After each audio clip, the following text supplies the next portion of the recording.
பல் சிகிச்சை காரணமாக 8 பேர் உயிரிழந்த விவகாரத்தில் தமிழக பொது சுகாதார இயக்குநரகம் மற்றும் சிஎம்சி மருத்துவமனை அளித்த ஆய்வறிக்கை முற்றிலும் தவறு என பல் மருத்துவ சங்கத்தினர் தெரிவித்துள்ளனர்.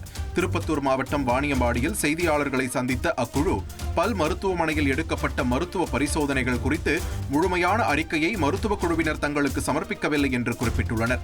மேலும் மூடப்பட்ட மருத்துவமனையில் இருந்து ஆய்வு மாதிரிகளை எடுத்துள்ளதாகவும் உயிரிழந்த 8 பேரும் தங்களிடம் சிகிச்சை பெறவில்லை என்றும் தெரிவித்துள்ளனர். அதற்கும் எனக்கு சம்பந்தம் இல்லை. 8 பேருமே கூட சிகிச்சை பெறலீங்களா? இல்ல.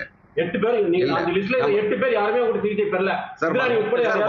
வந்திருக்கலாம் அவ்வளவுதான் விஷயம். உடனே அவங்க வந்திருக்கலாம்ன்றது நான் வந்திருக்கலாம், வராம போயிருக்கலாம். சரி, உங்க ஹாஸ்பிட்டல் இப்ப இந்த அறிக்கை கொடுத்தது தவறுன்றீங்களா இல்ல நீங்க சார் அவங்க ரிப்போர்ட் தவறுதான் சார். அசோசியேஷன்ல பேசிட்டு சொன்னாங்க. ஐசிஎம்ஆர் கொடுத்ததுனால நினைக்கிறீங்களா?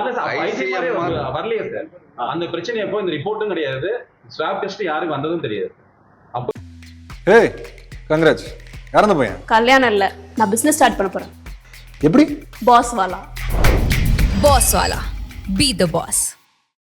அப்ப இந்த பிரச்சனை கிடையாது சார். அது வந்து ரிப்போர்ட் கொடுத்துருக்காங்க சார். அது நான் வந்து ஏத்துக்க முடியாது. அந்த ரிப்போர்ட் தவறுன்னு சொல்லுது. ஆமா சார், தவறு.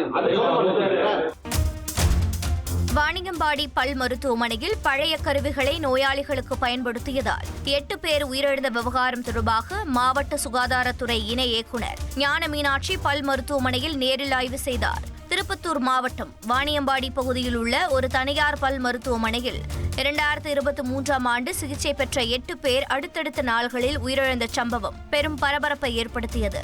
இந்நிலையில் அந்த தனியார் கிளினிக்கில் ஆய்வு செய்த மாவட்ட சுகாதாரத்துறை இணை இயக்குநர் ஞான மீனாட்சி 2023 நடந்த இச்சம்பவம் தொடர்பாக உரிய விசாரணை மேற்கொண்டு விரைவில் அறிக்கை சமர்ப்பிக்க உள்ளதாக தெரிவித்துள்ளார்.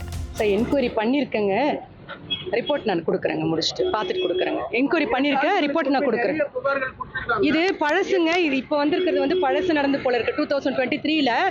அதனால வந்து 21ல நடந்திருக்கு, ரிப்போர்ட் 22ல கொடுத்துருக்காங்க. நாங்கள் என்கொயரி முடிச்சுட்டு நான் ரிப்போர்ட் தரேங்க சார். அது எனக்கு தெரியல, பார்க்கணும் சார். நான் பார்க்கணும் சார் அது.